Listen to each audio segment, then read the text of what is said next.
Hey everyone, welcome to Smash and Grab Comics. This is take 2.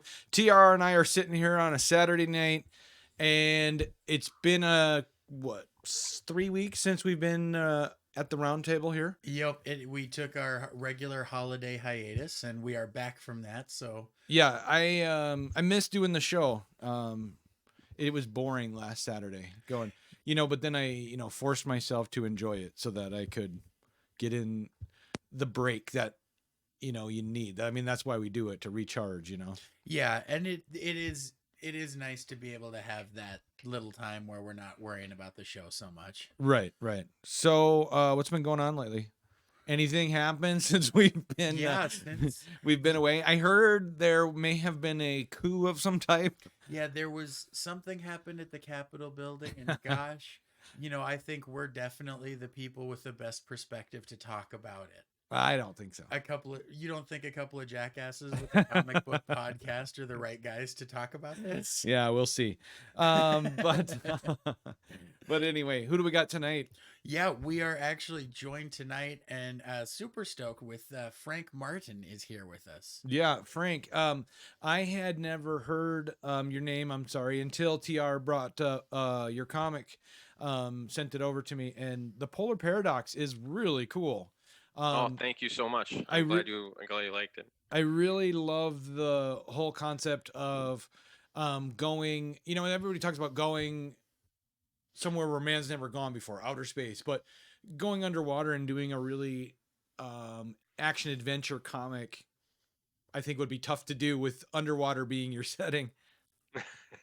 Yeah, I mean, it definitely has a lot of similarities with space, especially a book like this, because it's an aspect that a place that nobody's ever been before. It's literally uncharted, except unlike space, this is something a lot more familiar to us. It's right in our own backyard on this planet, and everybody's either been to the beach or seen the beach or knows something about the ocean.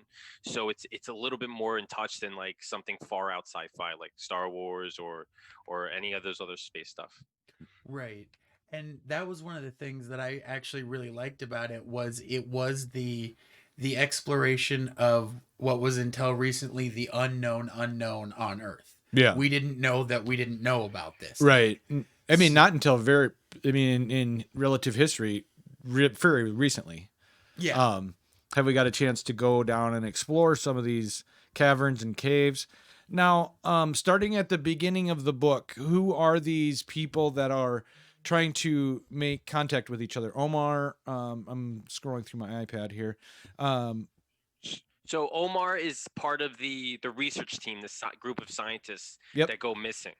And I kind of stole this premise, not really, but the premise was born out of a National Geographic article I read.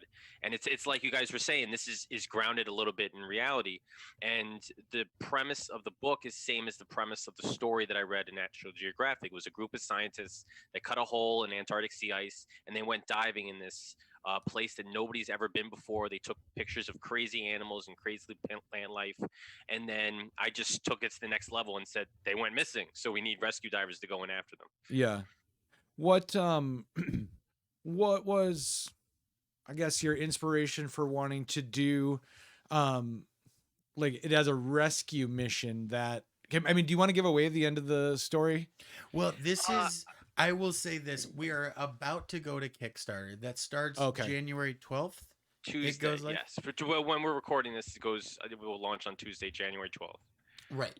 Okay. So we definitely don't want to give it away. We were actually given an advanced copy. So we were given the rare privilege of actually being able to tell you guys what we really think about this comic. And we obviously have the author on as a guest, but for people who are longtime listeners, they know that we give our real opinions. Yeah, what I was gonna say is I love.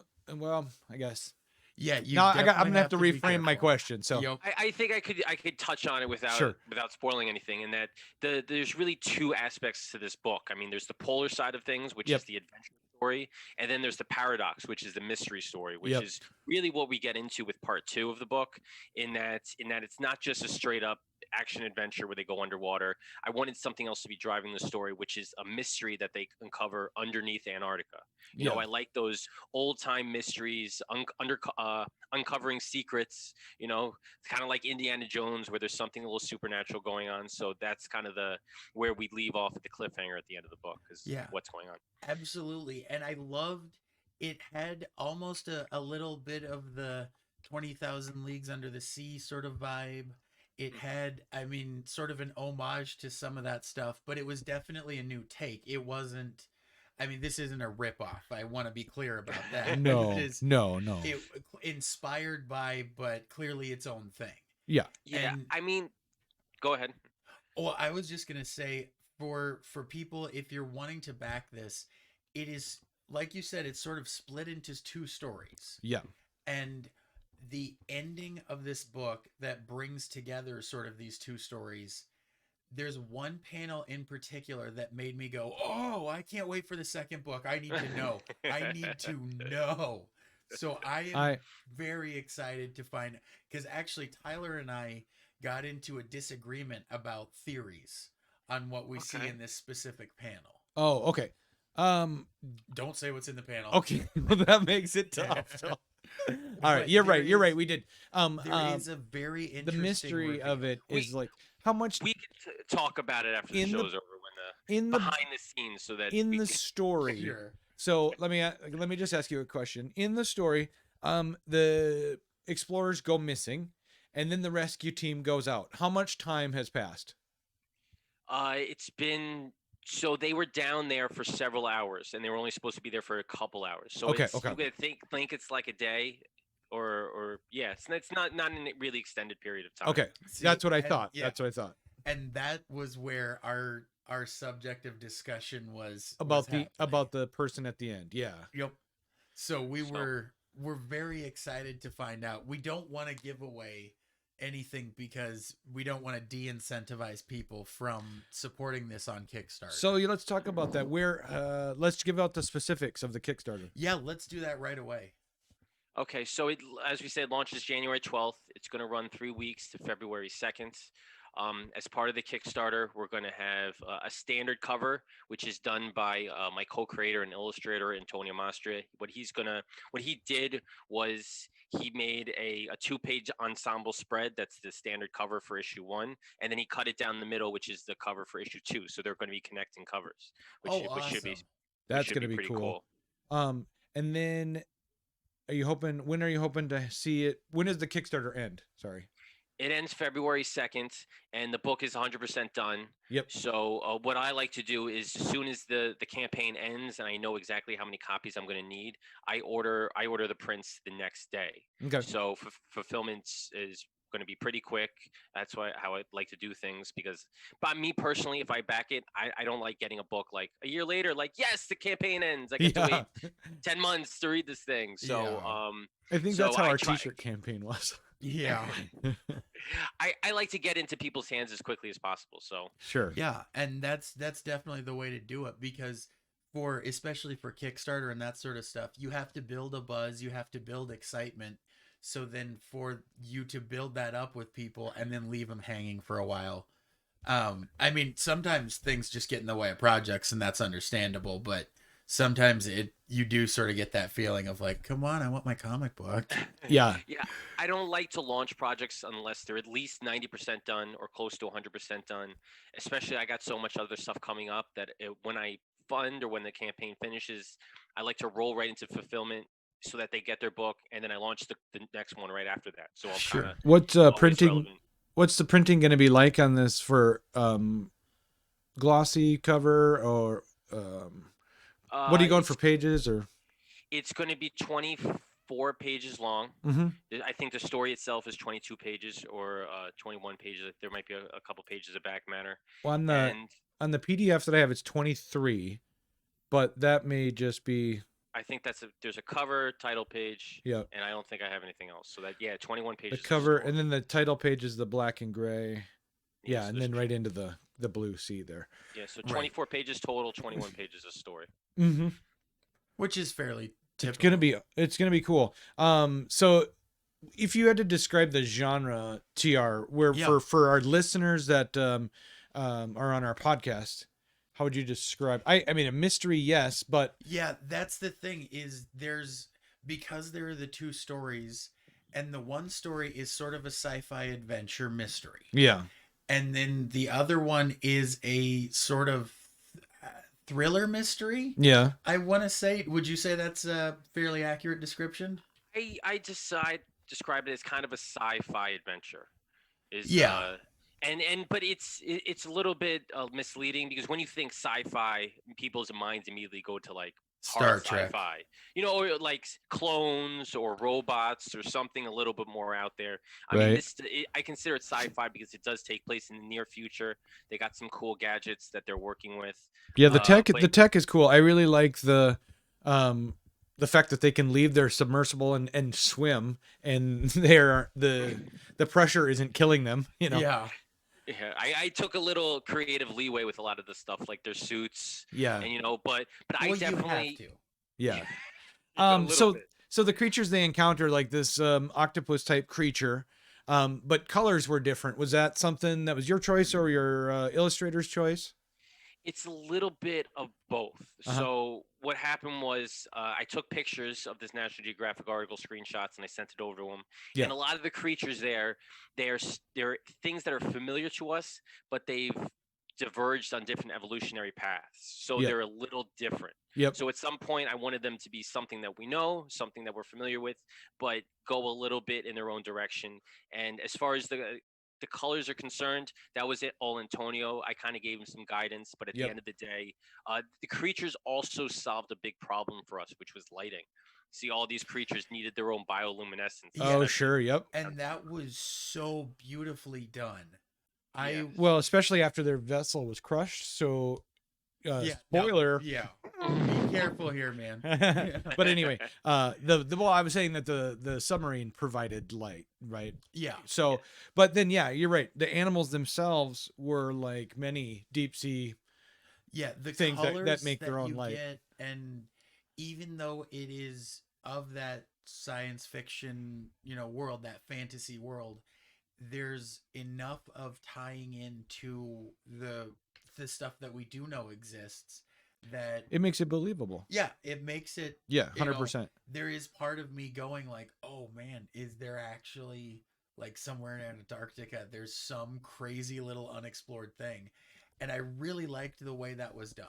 Right. It and all the animals. I mean, we're not giving anything away because you didn't invent any animals, but there's eels, there's the octopus, there's the and it's fun And to see these like are real sort of deep sea, and in order to not give away too much, yeah. they are on a different evolutionary path Sure. slightly from But their like you said, cousins that it- we know. It makes it like for us oh yeah, I could see that happening in 50 100 years. you Yeah. know. How far in the future is this? Near future. So I would say maybe a decade, maybe two. Okay. So I always love that time period where it's near future. So you see some cool technology, but at the same point, it's so familiar to us that it's kind of like modern day. I Yep. mean, we don't get into that because it's we don't see cities and stuff like that. But movies like AI, it's just far enough in the future that that they can do some cool things, but still they're driving cars and going shopping in regular stores and stuff like that, which I dig that kind of era. So, do you have anything else that people have read recently? Or is this your Actually, first foray? I can cover this because this is something I wanted to mention. You have on your website the coolest feature. Oh, the read that you can read it. Yeah, it is called Free Reads, and you have short stories and comics available, which Yeah. I really want to encourage. It's franktherwriter.com. First, we'll plug that right away. franktherwriter.com. Yeah. And so it gives us the ability to get familiar with your work, and that way people can get an idea of, oh, this is something I would want to back. For sure. I go ahead. No, I was just saying that's kind of the general premise. I got a whole bunch of short stories, and I write novels too. I'm a regular traditional prose author, so I like to just share stuff. I got a whole bunch of novels, whole bunch of longer comics, but at the end of the day, I want people to experience what I have to offer. So that's why I have that section up there. Where are you from?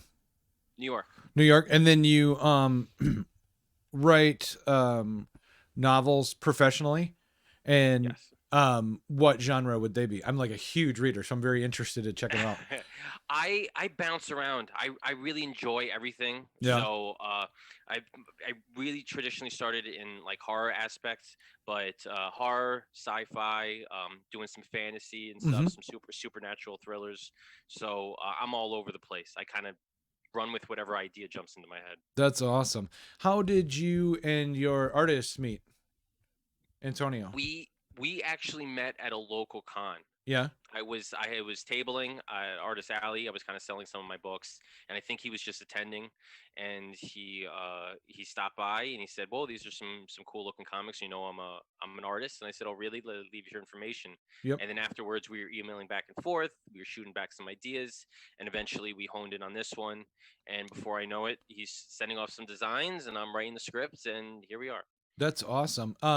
Yeah, TR and I, and then our third host, JP, we've had the podcast version of our show for a long time, which is doing, fine. But our YouTube presence that we have right now is literally just starting this past year.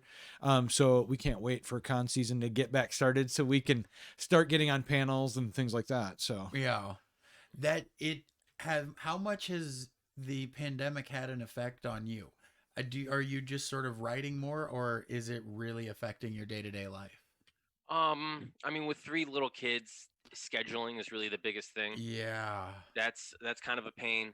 It was hard for me to do cons and signings to begin with.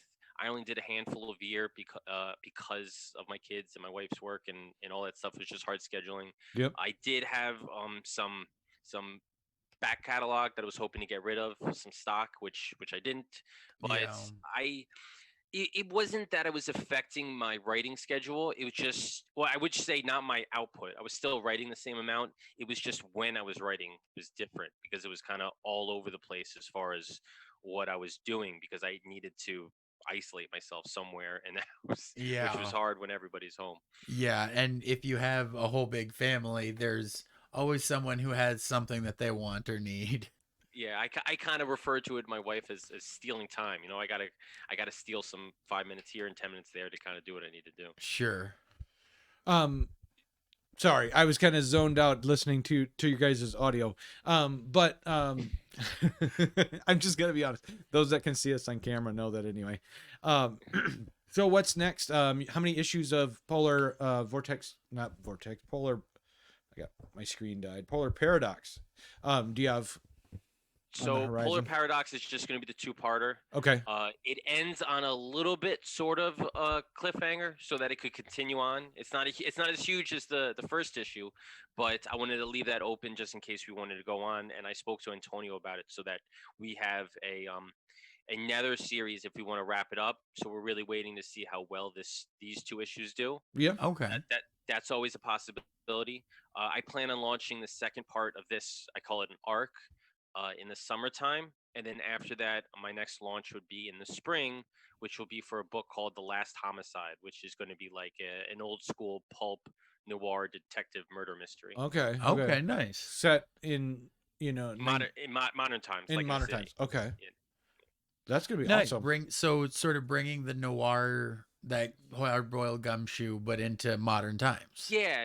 I mean, we see a lot of these anyway. I was heavily influenced by like something like Seven. Just 2 detectives, sure. 2 detectives on the beat, just trying to solve something. Yeah, just trying to figure out what's in the box. Yeah. Morgan tried so hard to keep him from it. Yeah. Oh, poor Morgan. But yeah, no, great movie. Getting fans to care deeply about a character like Kevin Spacey's, right? That villain. I've always wanted to write a story from the villain standpoint. And that's why I think Seven works so well, because he's so believable as the bad guy. You know what I mean? He doesn't, one wrong move on the cop's part and they lose it all. I mean, he even told him, I handed myself to you. You didn't find me. Yeah. I like that idea of this villain that's bigger than everything. Then I love writing villains. Villains are definitely the best. Yeah. So yeah, and a lot of people talk about this where with Batman right now, the current popularity and a little bit oversaturation of Batman, really that's because of his rogues gallery. yeah, It's because of the villains. because there's so many great.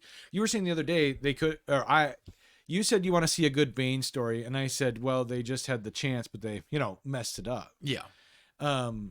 But the Joker, I'm done for a while. Yeah, I'm and that's the thing is I'm looking at 4 Joker masks, a Joker Warzone poster. I got a Joker poster over here, one over there, one over there. Oh, and even I'm like Jokered I'm out. good with a break for a couple of years. They're not giving up. They just launched his own ongoing. Yep. So they're going full steam ahead up with the Joker train. Yeah, I recently, nothing against DC, so I'm not doing it deliberately, but I've recently stopped reading DC because there isn't anything good that I enjoy. Sure. I am checking out Future Slate because I'm interested in seeing what they do with some of those characters, and I know there's not a big investment. No, not Because just pick come up March, that first, come done. March, they're gonna be gone. Yeah. Is it just a time for DC to figure out what the heck they're gonna do? I think so. They talked about going down to about 12 issues. Yeah. But anyway, sorry, we're getting off. Hey Frank, do you collect comics? Yes. I'm a comic reader. Yes. But I somehow find myself being a comic collector simply because I like reading paper rather than Same. I'm both. I'm a collector and a reader, and once in a while I dabble in speculation and try to make some money, and I always fail miserably. And we have a good friend who makes his living primarily on spec books. And I just can't figure out how to make money on any book. You know what I mean? I don't even give it a shot. I get my book and I read it. So it's frustrating me when I walk into my local LCS and I want to just pick up a book and I said, "Where this book?" And the owner says, "Oh, we had a bunch of people and they bought like 20 copies." Yeah. Why? It's the first issue of some weird random side character that might turn out to be big. I'm like, I just want to read the thing. It's not fair because you want to collect it and read it, and then they try to balance that out by at our store you can have your own box and then you pre-order it. They pull them for you as they're putting them out on the shelf. That way you have yours. But there are things that I don't know of ahead of time. I mean, I scan the previews catalog, but I mean, you always miss something. Yeah. So it's not like I can have all of my books ready for me, but well, and actually what you're talking about with people getting in with buying 20 copies, that sort of thing, we're really lucky. Our local comic book store, who is also our sponsor, they, for any of those comics that are going really hot, I'll inject the commercial right here. For those comics that are going really hot, they have a limit one per customer thing. But the incentive covers. So if you're into collecting those on speculation, those immediately get priced at market value. Yeah. So I don't know how other stores do it, but if you want the 1 in 10 or 1 in 25 incentive cover, you're probably going to be paying whatever eBay price is. Yeah. And that basically, the way that they explained it is that's to make sure that it's going to the right hands and you're not getting... Unless you pre-order. If you pre-ordered it, you get cover price. Yeah. Yeah, on my pull list, he'll give me variant covers. And I won't even kind of ask for him because he knows I don't care. Yep. So for me, it's kind of cool. But at the end of the day, I just read the book and I file it away. And that's it for me. I do too. And then, but... I wonder why I collect them. I mean, I'm just interested in reading them, but I have this need that I've got to bag and board them and put them in my cupboard, and I keep them in a big filing cabinet. And there is a difference between a comic book and a standard book, and that difference is the art aspect. Yeah, because of the art, which I actually want to get to with your book, because I was blown away with a lot of the art on this. I love the colors. Yeah, the coloring was amazing. Yeah, I don't know who the colorist was, but Antonio, he did both the line art and he did the colors. Okay. He did an absolutely fantastic job. Agreed. Yeah. We actually just talked about this. A friend of our show, John Lees, one of his most recent books, we felt that the art just didn't quite match the story for us personally. Yeah. It just didn't quite match. But for this book, so it's the funny. art is so perfectly matched to it because it has not quite like Fantastic Voyage. Do you remember what I said? That incredible feeling. The book that TR is referring to is Mountainhead. I don't know. Have you seen or read this? Yeah. So I know John. Yep. And also the artist for Mountainhead is Ryan Lee, who did the cover for my previous book. Yeah. Oh wow. Yeah. Okay. So the Antonio style reminds me of Mountainhead art, but without. I didn't like the faces of the characters being kind of sillier. Oh my God, you literally just put your finger on it. What? I couldn't figure out what it was that the faces are a little sillier. The faces, than this, right? Yeah. But the styles are similar, and again, but it seems like this. I mean, nothing against Mountainhead or those guys, but it seems like Antonio got this a little better. Again, it's a personal preference. I definitely appreciate that because those are wildly different books.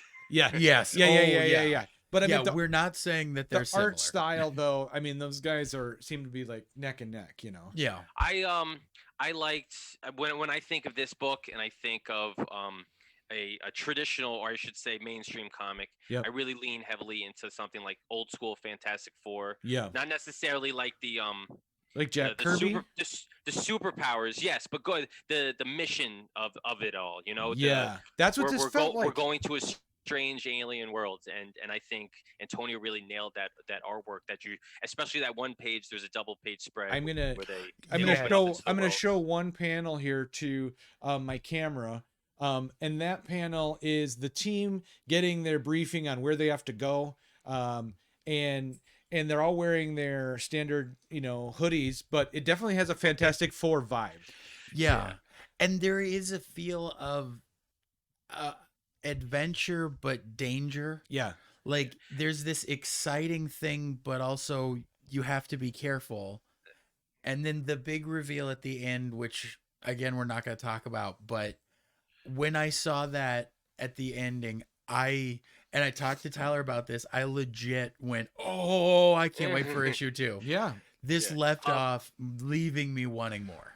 From a story, I mean, not from an art aspect, because obviously I'm talking about a TV show here, but another story that's very comparable, I was always saying, was Lost in Space. There's some place that they're out of their element, but they're a team, they have to work together. And it has a little bit of a Star Trek vibe too, in that the exploration. Yeah, the exploration. They don't where they've never gone before, kind of sure thing. Unfortunately, the Omar at the beginning, he had no information for them. Where he was like, okay, what kind of animals are we going to run into? I don't know, no one's been down there. Like, oh, that's helpful. And this is, it gave, so I think about this a lot. The astronauts going to the moon for the first time, Apollo 11. Yeah. They didn't know what would happen when they hopped out of the capsule. No. So they didn't know if it was all going to work. Yeah. They didn't know, like, what if it really was made of cheese and they just sank in? I meant their equipment. Yeah. Is what I meant. Yeah. But this kind of had that feeling of, oh, we just don't know. Yeah. What was that Apollo found film? Apollo 13. No, it wasn't Apollo 13. It was the horror movie where they get there and the rocks are like spider aliens. And it was all supposed to be the found footage. Yeah, it was supposed to be a found footage film on the moon. Okay. And then they land and all the rocks start coming alive and the rocks are actually aliens and they kind of like attack them. Aren't the rocks like super creepy, kind of spider looking, like really creepy? For some reason, space spiders creep me out to no end. Anything with spiders do in general for me. Yeah. That movie, Eight-Legged Freaks. I know it was just a dumb movie with. But it was creepy. A buddy of mine who was, I think, almost in his 20s when it came out, had nightmares because of it. Really? Yep. I mean, I thought it was gross because I don't like spiders. But... Yeah. Well, he has a pretty serious dislike of spiders. Oh god. That movie was almost like a black comedy. Like it Yes. was bordering on the ridiculous. Yes. A little Yeah. bit of tongue and it had a little bit of tongue in cheek there. Yep. Yeah. But things like even the old Lost in Space movie, or Love, Death, Robots, or the Mandalorian episode, all these space spiders, it freaks me out. The Yeah. Mandalorian is great because every episode is its own adventure, right? He arrives somewhere, has to save the day, moves on, right? It's got that, And it vibe to still it. has an overall story arc. But yes, but each episode feels self-contained Yep. to a degree. to a degree, and that's why I think that works really well. And I could see, are you going to continue on with this set of characters past this two-parter? So yeah, if we get enough support for it and people like it and they want us to continue the story, we'll do another two-parter. Yep. And then I think we're going to solidify the ending with that one. So it wouldn't. So in all, if all goes well, it Four would be issues. four issues of the Polar Paradox. But these two issues, this arc is good enough for now. I would kind of say for us. Yeah, that's exciting. So what are you doing any of the online cons or anything like that lately? No, I don't know. Online conventions kind of. There's only so much you can do and spread yourself so thin. Right. I know. I mean, we were looking into them and just going, it just seems like a lot of work and not a lot of return. Yeah. For exposure, and I just felt like, I don't know, maybe we'll just wait it out till we can actually go back to hitting conventions and mingling with people again. Yeah, I had a convention scheduled for April in Philadelphia that was last April Mhm. that they obviously pushed back, and they pushed it back to Labor Day in September. And then I'd like the weekend before they were supposed to have it, they sent out an email and were like, obviously we're not doing this now. Right. So Yeah. they pushed it again back to this April that's upcoming, but that's even up in the air for me. I mean, they'll probably hold it, maybe, I think, but I don't know if It's I'm a good still idea. I haven't made a decision yet. Yeah. If they hold it, I guess for me it would all depend on precautions. As far as, are they going to mandate that masks be worn? Are they going to? Is it going to? If it's in the late spring, it would be nice to do it out, some kind of outdoor event. But I know that's kind of tough with dealing with paper material.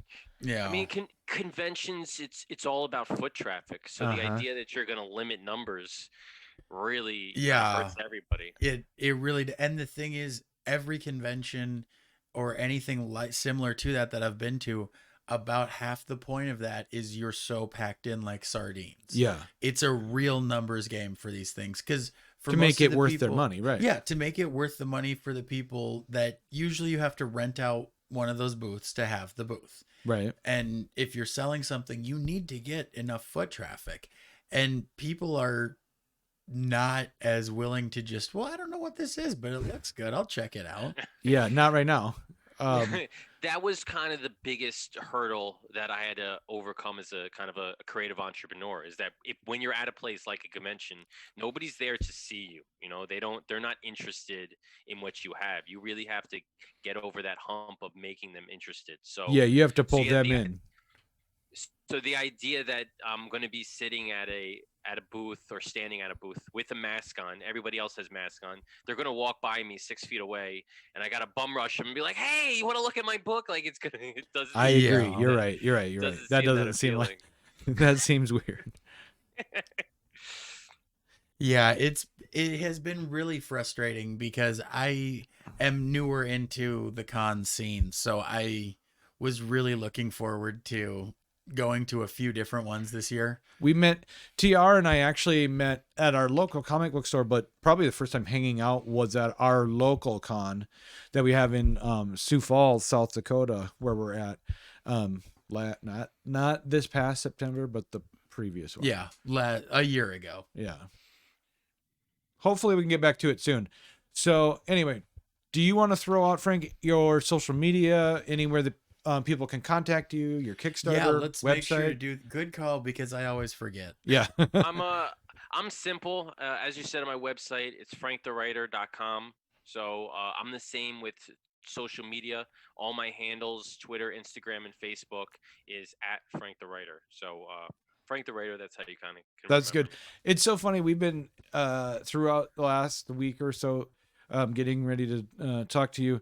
I've thought of your name and referred to you to TR as Frank Miller, and then I'm like, wait, that's not Frank Miller. I'm like, that's fine. You could call me Frank Miller. It's actually funny you said that about my name because I share a name with a very well-known colorist. Yeah. That works for Marvel and a whole bunch of image books. So whenever somebody says, "See, here's Frank Martin," I get tagged in a whole bunch of social media stuff. That's not bad. Yeah.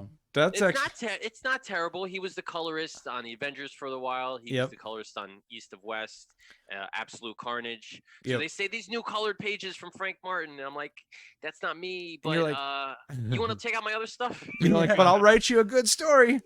Yeah. Are you shopping around any majors to get hooked up with Marvel or DC? God forbid. I mean, that's kind of the ultimate goal, but I think I'm still a ways away from ever making that happen. But sure, baby steps. Yeah. Well, and I have been talking quite a bit recently about. Right now, for me, indie books have it. Yeah, they're better stories. Yeah, 100%. I think we're in sort of a golden age of indie books. I mean, yeah, you're going to find some clunkers. You're going to find some stuff that just isn't very good. But here's the thing. I don't mean to interrupt you, but you can have good art on both sides of the pond. You can have in majors and in the indies. It's the writers that get cramped when they're with the majors. They have to really conform to whatever the overarching theme is, and so I feel like the better stories are coming out of the indie comics. There are fewer constraints on what a lot of the indie writers can do. Right. Like if you were doing this for DC or Marvel or something, you'd be stuck with characters that they would create for you. So as much as it'd be awesome to get picked up by one of the big, publishers, I personally love indie books. That's why we started the podcast. I do too. Like you said, there's more risk taking. I think when you have licensed characters, there's a lot of editorial, a lot of hands in place mingling. Yep. You also, there's no surprises. Like for instance, it's not too much of a spoiler that says one of these main characters in this book is not going to make it. Right. I don't think that particular scene would fly in kind of a big 2-book either. So no. And that's what I'm saying. The stories are better because you can actually take readers and viewers to the limit, right? Yeah. You can take them that far and kill the character and not bring them back. Well, and we had mentioned John Lee's earlier. Yeah. And one of my favorite series by him is Sync. And issue 10, there is no major publisher that would have allowed, I would say 90% of what occurred in issue 10. That is my favorite one. In any of the books. John is definitely known for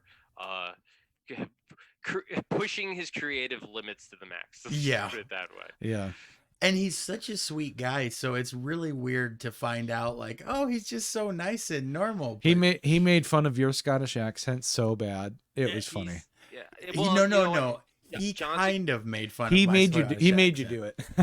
John is a great guy. I could probably understand every third word that he says. I know. It's great. He told me on the phone, he goes, the first time I asked him to come on this show, he said, yes, but are you sure? I don't think your American audience will like my Scottish accent.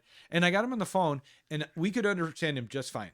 But I knew what he meant. It's heavy, When I first talked to him, I genuinely was like, yeah, that's a Scottish brogue. Yeah.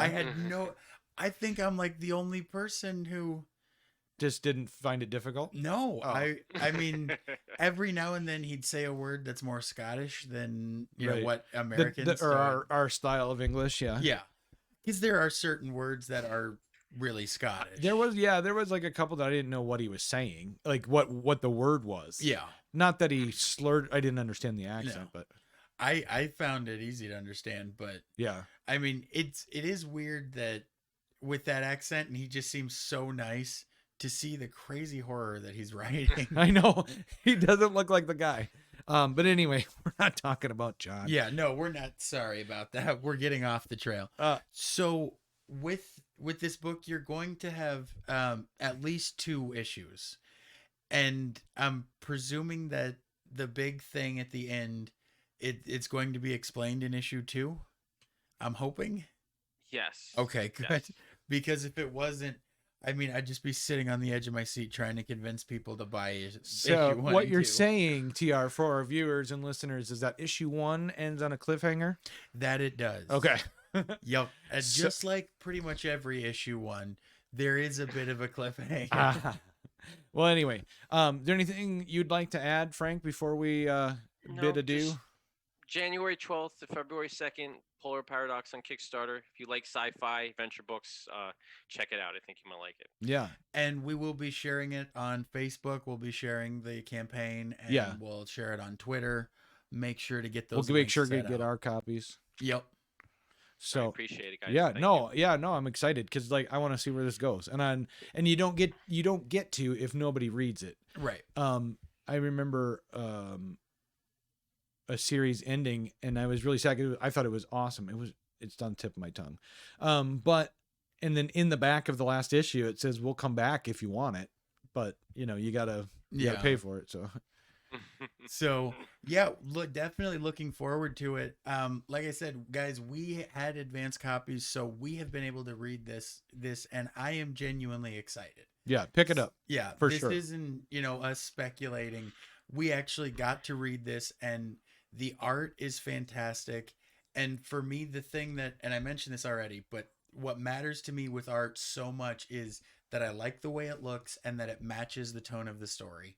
And it's perfect for both of them. The art absolutely matches the story. I felt like the story had interesting pacing. And when you use the word interesting, it sounds like an insult. I promise that's not how I mean it. Yeah, I think I know what you mean. Like the beginning, like I said, I wasn't sure how much time had passed from when they went missing to when a rescue was called in. So that's where I was not sure. But then after they get in the water to attempt the rescue, the pacing is very quick, right? They're 1 minute they're being chased. The next minute they're breaking through the ice into this really cool chamber of some sort. It's exciting.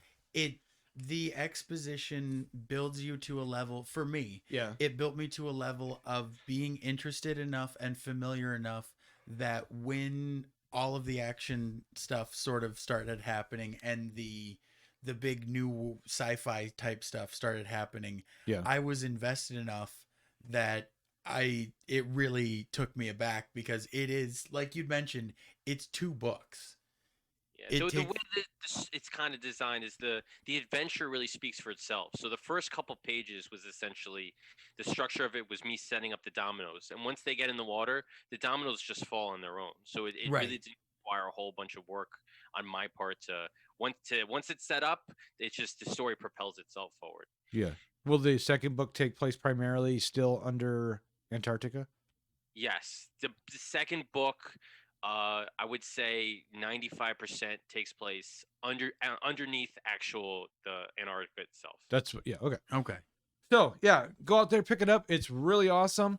Frank, thank you again for coming on the show. This has been so much fun. This has been one of our favorite things, is to talk to indie creators and to kick off our new year. We really appreciate it. And thank you for having me. Yeah, and especially when we're able to support someone whose work we believe in. Oh, for sure. I'm always a big fan of that. Yeah. Thanks, so guys. you're gonna put that out there on our social media. And for JP Jones, who couldn't make it tonight, I'm Tyler.